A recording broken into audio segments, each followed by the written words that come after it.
Good afternoon, everyone, and welcome. My name is Isa Walter Georges. I use she, her, hers pronouns. I'm the executive director at the Center for Hope and Healing in Lowell, Massachusetts. I'm also a member of the National Advisory Committee, a trainer and a coach on the QUIC, which is the Quality Improvement Center on Domestic Violence and Child Welfare. Welcome to our virtual conference and our opening plenary called Let's Be Real. I'm a member of the National Advisory Committee. I've done domestic violence and child welfare work for a long time. I've also experienced as a family member systems involvement, domestic violence as a child. I witnessed domestic violence. So this work is in my DNA.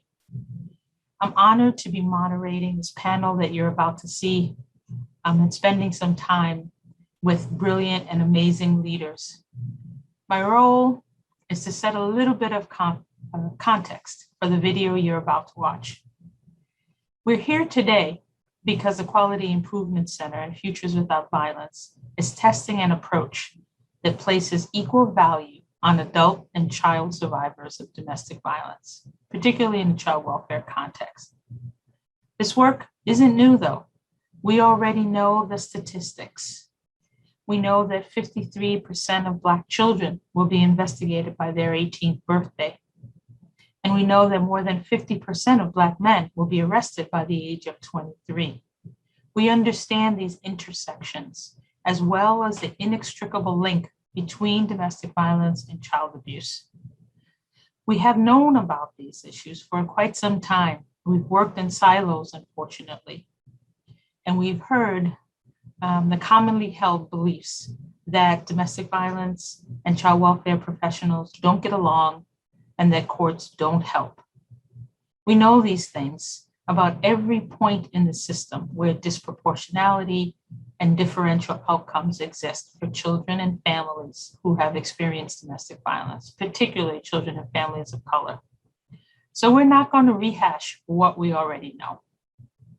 This panel, as the title says, is going to keep it real in terms of ideas, solutions, probing questions about how we meet this moment.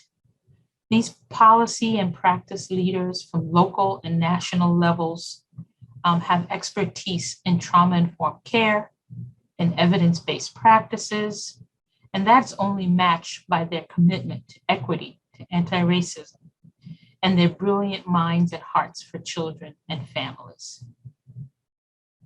First is Brian Samuels, the Executive Director of Chapin Hall at the University of Chicago. We begin with a question.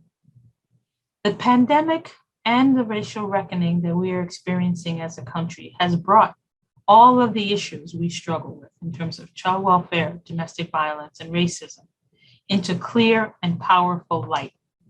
It cannot be unseen. So we start with a basic question, starting with you, Brian. What is it that you cannot unsee? The depth at which race and racism has affected minority communities. When you look at the pandemic and the results of it, it is very disheartening to see how deep the chasm is, how deep the wound is, how deep the challenge is. And so you can't look away, while at the same time, you can't deny the reality of the impact of systematic racism on outcomes for the most vulnerable kids and families in our community. What Brian was saying, and we literally cannot look away because it's in our face, and it has given us such opportunity to recognize the criminalization of poverty that is built into systems that have been created to keep families and people of color trapped in poverty and trapped in oppression. And by facing this head on, it really gives us a great chance to begin to acknowledge the part that each and every one of us that work in these systems has played, and how we can begin to address head on what we need to address to change our systems, or to create new systems, not to change what we have, but really to create new systems. Karen, I know you're chomping at the bit to pay cleanup on this question. The only thing I would add is that, I think that what's been unveiled is that we all work in systems that are designed to address violence, dismantle inequity, and deal with oppression, and yet those systems are fundamentally built on white supremacy and notions of domination. And I think I really do think that we have to rethink all of it, because continuing to work within a system that is actively engaged in maintaining white domination is probably not gonna get us to where we want to go. Absolutely. Good point. Just so we can go back around the other way and start with you, Karen. Much of what we talk about on the Quick and in our collaborations focuses on child welfare. What is the role of domestic violence programs and community-based programs in perpetuating this and continuing this deep racial trauma? Well, there's a lot we could talk about here. There's so much. Both of our systems are built around an ideology that has some very specific and strong sets of rules. And these rules were all developed within a white supremacy culture. And it's not until just, very recently that we've thought about the relationship between the rules that we've developed and the impact on individuals and people who are Black, Indigenous, and BIPOC, and really thought about the ways that these rules and structures, as I said earlier, perpetuate white supremacy. So the domestic violence world, those rules and the way that we operate in the domestic violence world, those were all developed by really great people who were very well intended and who were from a certain period of time. There's a snapshot of history there. But, domination is domination, no matter what your intentions are. And so these rules really position us to be in a place of people who are helpers, identified as helpers, are in a role of being saviors. And I would go so far as to say we are saviors. Mm-hmm. People who come to us for help or who are forced to come to us are only seen through an eye of deficit problems. And there's always, in that mix, there's always this tension around removal of kids, removal of abusive spouse, removal. So there's all this energy around removal and the threat of removal. I think that's something that is paralleled in both of our worlds.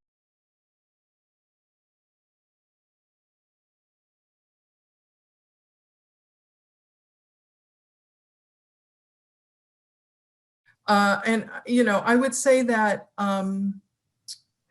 we've denied humanity.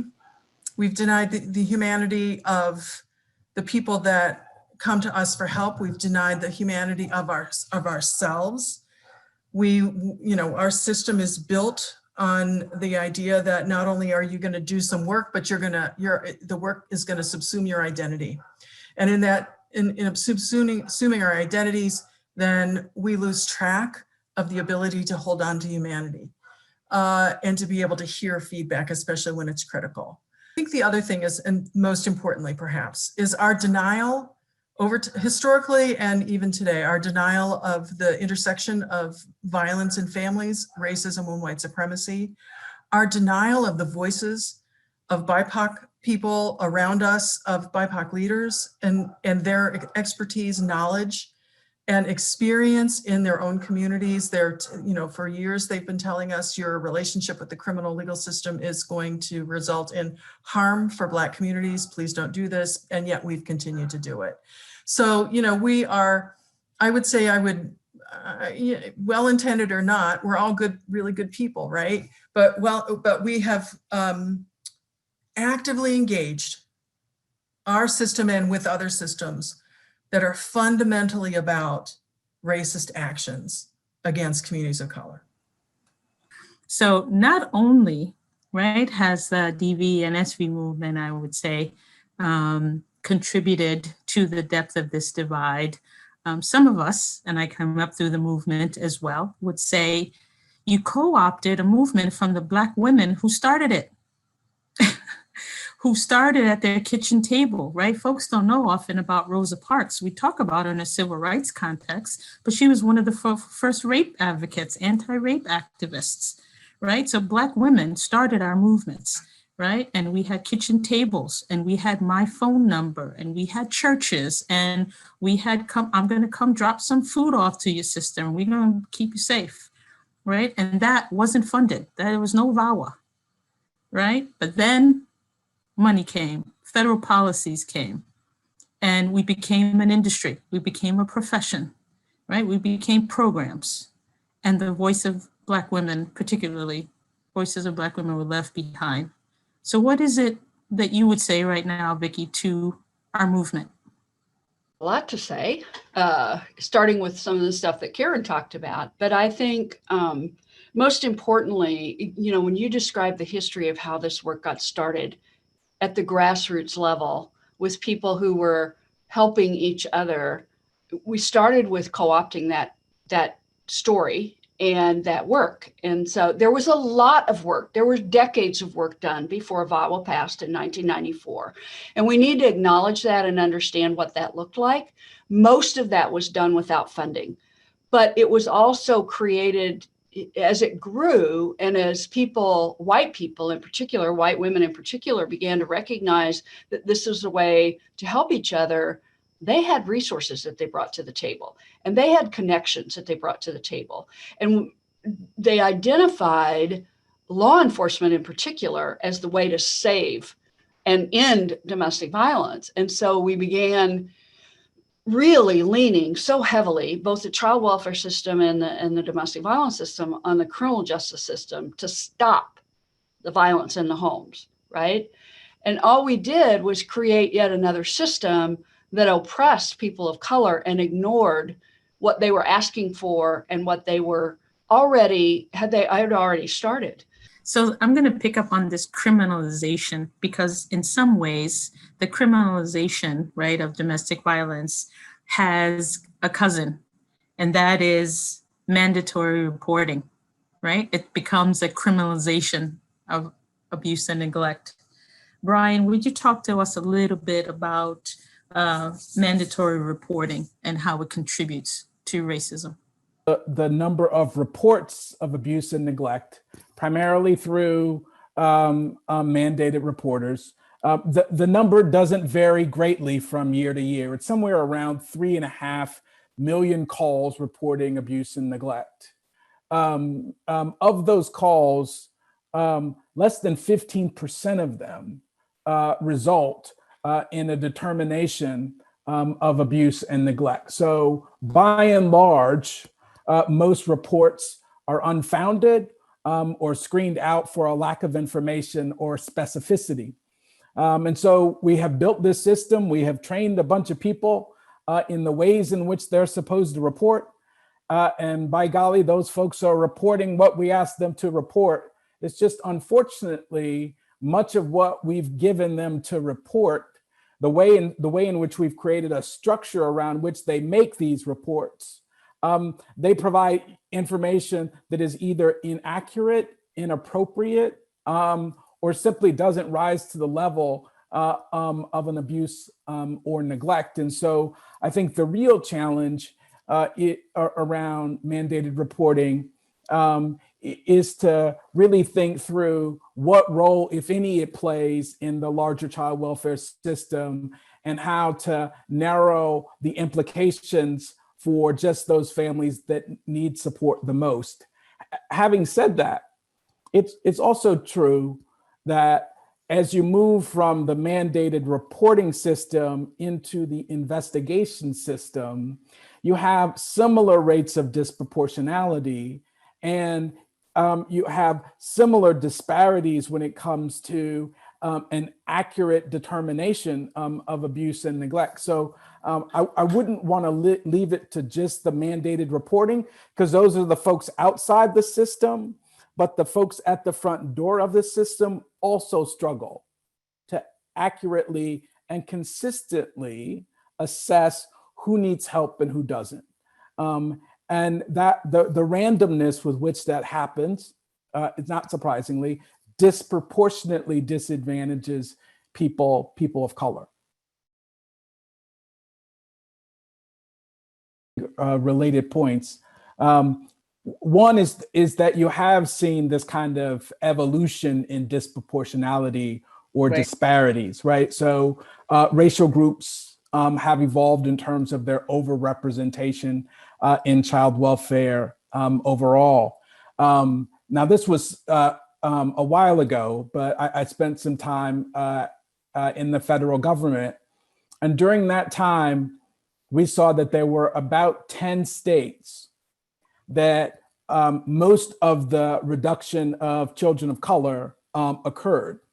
And so when you went and looked at those 10 states, one of the things that I was struck by was the pattern of in the earliest period for those states, the reduction occurred by getting kids and families out of the system. They were still taking as many kids into the system. They were just getting them out faster, right? And then towards the tail end of that 10-year period, you saw more deflection on the front door of the system, right? So I think that it's an important and instructive pattern to think about in terms of moving forward. That the tendency is in child welfare to play the safe angle, which is to try to accelerate kids leaving the system after you've spent a significant period of time with them and their families. And then after that has run its course, then returning to the front door of the system to say, if we're going to make any further progress, it's likely to happen on the front door. And so I think that evolution is worth discussing as we go forward about, is that the natural pathways to getting to further or lower numbers, or do we have to rethink that and really help leadership rethink that approach so that the front door gets more attention earlier in that efforts to reduce the overrepresentation of people of color? Where the front door still becomes overloaded, particularly in communities of color, right? We over rely on the front door. We think we can't do anything else. So I'm in line at the grocery store and I see a Black mom pulling her child by the ear, right? And talking to them in a way to ask them to get in line. I see her grocery cart is over full. She gets to the paying out and she can't pay, right? So what is going through my head at that moment? What can I do? But hey, I'm worried about this kid. And the thing you can do is report, right? And so we're overloading that front door without, as Brian said so well, without the off ramps. How do we get people out of the door almost as quickly as we get them in the door? Because we know staying involved with the system longer doesn't make it better. So what then do we do? Judge Spurgeon, what would you add to this in terms of the court's role in this larger system and community? I think from a court's perspective, or something that the court can do, is to not accept the system. So I think you're always looking for other creative outlets. Just because you're trying to give direction to a family when they come in front of you in the court process, you have to realize that there's non-traditional approaches that come into play. Just because that's the system that you've learned, and as judges, we sometimes learn the system that's already in existence. The system existed, but long before I became a judge, and it had already been entrenched in many, many things. So I think is you present yourself and you're trying to make an impact or an imprint on the court system, you have to realize that the system that you inherited, so to speak, is not the right system. And sometimes it needs to be adjusted and be the change maker that needs to happen. As a leader, one of the great things about being a judge is when you call a meeting, everyone shows up. And, that's one of the benefits. And when you call that meeting and you have those discussions, it's a great, great time to try to say, okay, why isn't this working, or why is this not working? And I think secondly is, as a judge, you have to ask yourself questions. People are three-dimensional. They're not one-dimensional. Just because they're a name on a piece of paper, or they present to you and look a certain way, you should not have the same solutions. You have the same goals, but doesn't mean you have to have the same solution to get to that goal. And I think that you need to be innovative in that process. I think that you also need to talk about what you can do in order to help people reach those goals that are not part of the system, or ask questions. That's the other thing as a judge, is I don't think that we, ask enough questions. And I think that's something that you can ask someone is, tell me what your barrier is. And if someone says their barrier, for example, is housing, well, tell me what that means to you. Because everybody has a different view of what that means to them. And, when you're stuck in these hierarchical situations, I think as you go forward, that you just have to completely don't say throw the baby out with the bathwater, because that's the wrong terminology in this meeting, right? But certainly discuss, listen, if it hasn't worked before, let's think of a different way, and let me be part of the change to make that happen. Those of you, especially the sites who are on the call, right? This exercise about small but significant steps, right? What creativity we can come up with when we loosen ourselves from these structures.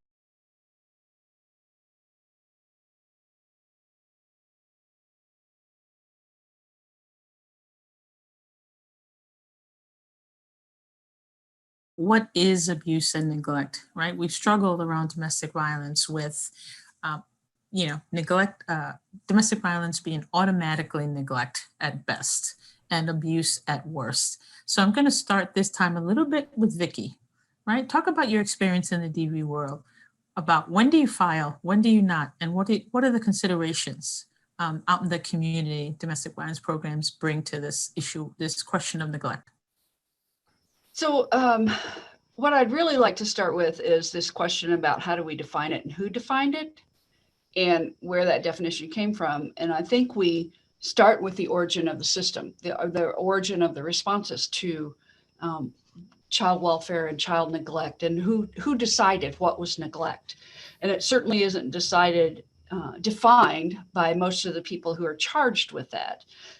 Having grown up in a home where my parents probably would have been charged with neglect if they'd ever been identified by the child welfare system. I think I was fortunate that I'm old enough that it was only just beginning, so I missed out on that experience. But it really was a matter of who decides that? Is it like a food? Is it purposeful? Throwing them out in the street? All of those things are defined by middle-class white culture and what we think is neglect. I want to, if I can, I'd like to take this moment to talk for just a second about how do we really work to eliminate this racial disproportionality. And I think we have to look at the people who have chosen to participate in the child welfare system as well, and talk about what we are demanding of them, what we are demanding of DV workers, what mandatory reporting means, and to pay more attention to the trauma of these families and the trauma of the people who are assigned to respond to them without the support and training and understanding. There's a ton of training for child welfare, but is it really training them on how to deal with the trauma that they're going to see day in and day out? And how to really be trauma informed in responding to these families? Do we allow people who work in the child welfare system to understand that they don't have to work alone? They don't have to work in isolation. We want to have them bring in families, hurry up and close the cases, but don't make any mistakes. But we're not helping them understand they're experiencing trauma too. And they're experiencing trauma on different levels. And we need to pay more attention to that. If we want to create a system that's really helpful to families, we've got to create systems that are helpful to the people who are helpers, include the DV workers, the child welfare workers. We've got to start from scratch. We can't just simply tweak around the edges. We really have to start from scratch and talk about what a real definition of neglect is, and whether or not that's even ever helpful in talking about child welfare and domestic violence. Thank you. Just Go for it. Just Brian? one quick point, which is just to be clear, there is no one definition of neglect. The federal laws and how they're designed leave it to the states ultimately to define what abuse and neglect is. And so depending on the makeup of that state, the norms and values of the folks that lead that state, and its evolving relationship with race and poverty and all of those other things conspire to create these very tortured definitions of abuse and neglect that make it difficult for anyone to consistently and clearly interpret meaning. But just to be clear for folks who aren't in it every day, there isn't a single definition of neglect that's used universally across the country. Everybody has their own nuanced definition of neglect. So helpful, Brian. Again, to toss it back to domestic violence folks, because I think there is one thing to think about child welfare workers and vicarious trauma. What is happening in DV shelters and in programs where we have child advocates who are young folks themselves working with traumatized kids? When do folks in shelters file 51A, file child abuse reports? And what does that look like around race? Karen, could you say a little bit about that? Yeah, I'd be happy to. I want to just make one comment to add to what both Brian and Vicki are talking about. And for me, there's this thread that exists through all of this, and I referred to this earlier. One of the basics of white supremacy culture is this idea that some people can be thrown away, this idea of removal. And so throughout both systems, we have this attention paid to the idea, and we give energy into the idea that around removal of children, removal of an abusive partner, always removal, rather than how do we find solutions and hold people in community and in family together. And so, what happens I can't speak for all the shelters in the country, can I?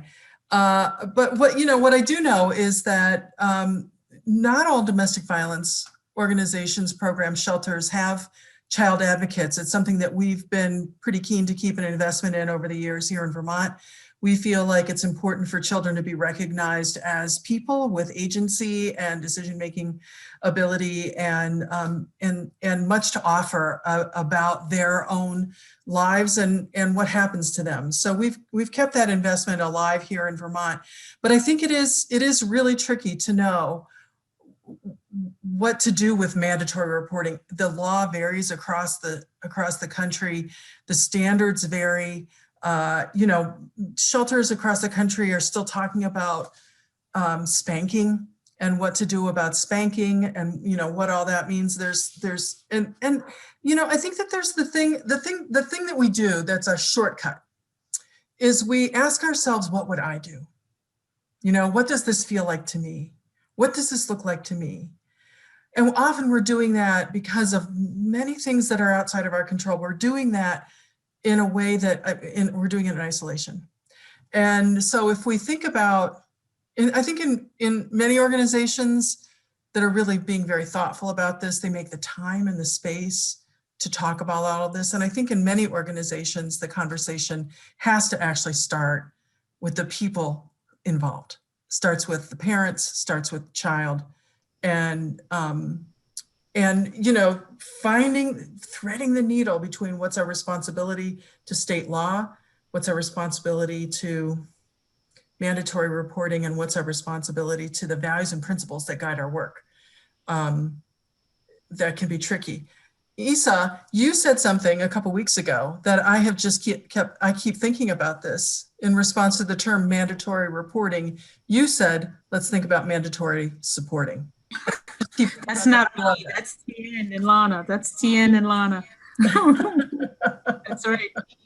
Could I jump back in here just for a second? Because I want to talk about sure, Vicki. The development of services for children within the DV movement, which basically came about, at least here in Illinois, when we had money, right? And it was seen as a part-time throwaway, take the kids out and do a little play therapy, and has really very slowly developed into something that's really focused on the unit, the family unit, and the fact that we need to work with them and talk with them and be with them together as a family unit, and whatever that means. What I've seen in DV shelters is people assigned to work with children not recognizing the trauma that these kids are coming with, and that they need a lot, and not, behavior modification and just a little play therapy, but really intensive work within their family unit to overcome the trauma that they've experienced. So we've not done a very good job within the DV movement of recognizing how the part that children experience, the things that children experience when there's any kind of violence in the home. What if domestic violence advocates were no longer deemed mandatory reporters? I've looked at this mostly from the child welfare perspective. I think that them not being on the list would give them a whole bunch of flexibility and discretion, which in some circumstances would be good. At the same time, they often have a deeper or longer history of a relationship with those abusive women than any other part of the system, particularly when they come into contact with them. So the easy answer would be, yes, we ought to do it that way, and things would be better. Things would only be better if they had something else in their hand to respond with, instead of just saying that it's either no call or a call. If it's a no call, what are the other supports that you can wrap around that family in order to achieve success? Judge, would you add to this about who should or should not be mandated reporters, particularly in that context of a lack of agreement around definitions of neglect? Right. And I think, I come back with a legal perspective, and, the legal perspective that I bring is, we have people in different states that aren't mandatory reporters. So I think we don't have equity across the country. And that's something that if we're going to talk about the focus, it should be, why are we treating people in, Oklahoma different than we're treating people in Pennsylvania? What type of issues is that going to be addressed? So I think as long as it's left to the national or to the local level, that we're not going to have uniformity. And that's something that needs to be taken on a grander scale if that's a mission for people. Who's going to hold us accountable for these changes? As we started off saying, we've been at this 30 plus years, some of us, right? We know the stats. We see what's happening, right? Why Black and brown boys especially are getting locked up at inordinate rates or killed. Families, as Karen said so well, removal is the way of response rather than support, right? So who's going to hold us accountable for these changes? Isa, that's such a compelling question, and I'm just going to jump in. I actually think we have to certainly have to redefine accountability in the DV world.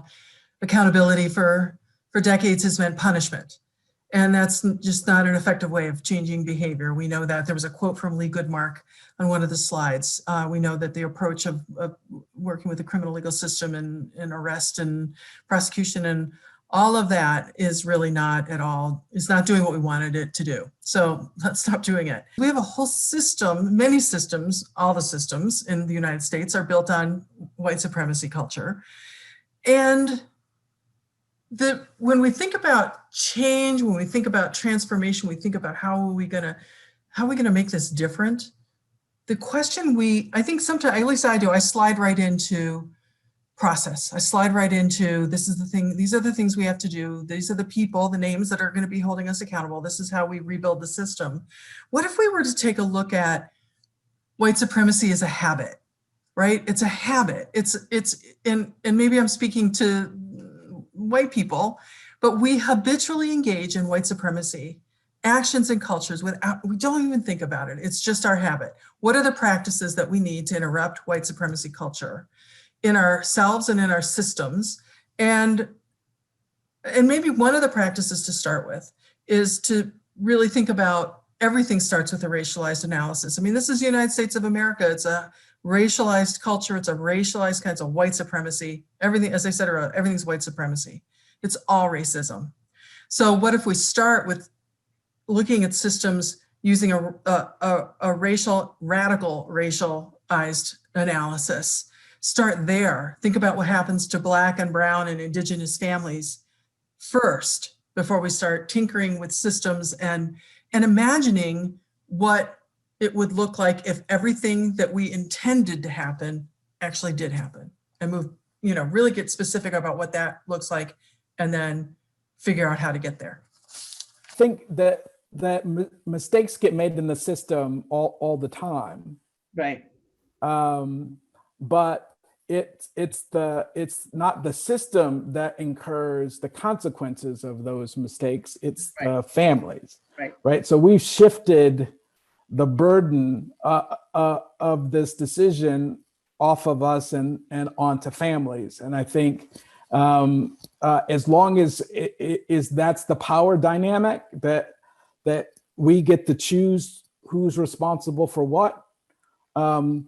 People in communities, people outside of the decision-making process will ultimately bear the burden and responsibilities of these difficult decisions.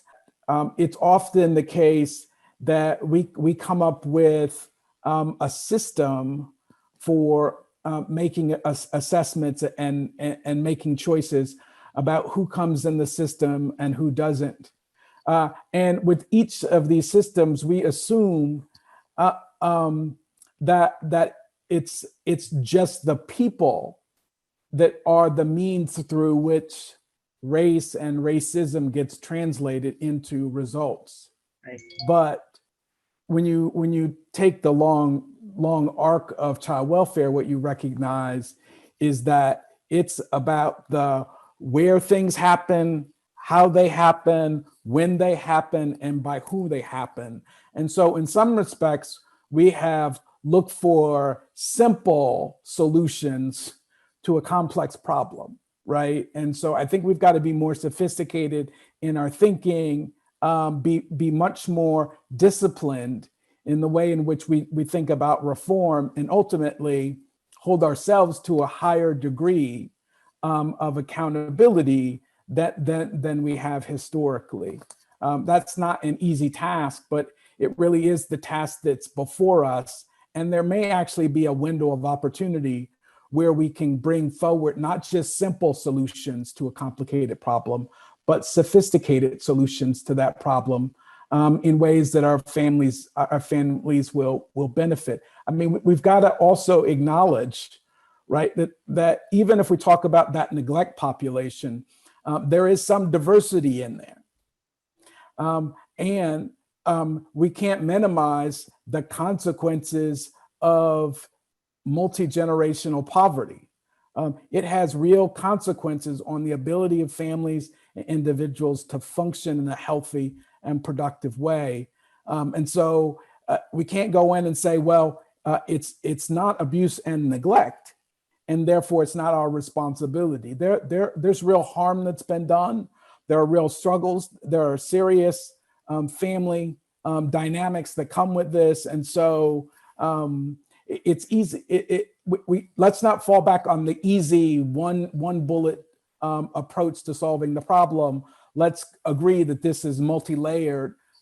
Let's bring everybody's thoughts to the table, and let's be really disciplined about how we lay out a coherent future. And I think we can do that as a field or multiple fields. And I think we can do that and hold one another accountable if we genuinely see the opportunity that's before us, because I'm not sure that window will stay open for very long.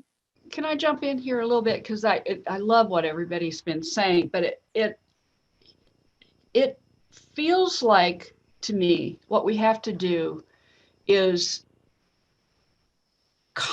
focus on this issue, that the system, that these are racist systems.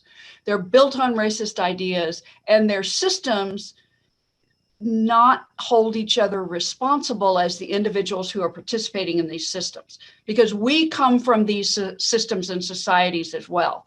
So we bring with us all of our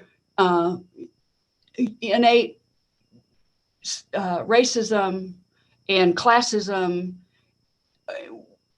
and we can't stop acknowledging that. So it feels to me like if we constantly say this out loud and constantly remind ourselves in every piece of this work that we're doing together, that the systems were built on racist ideology, but each and every one of us come from the society whose all systems were built on racist and classist ideology.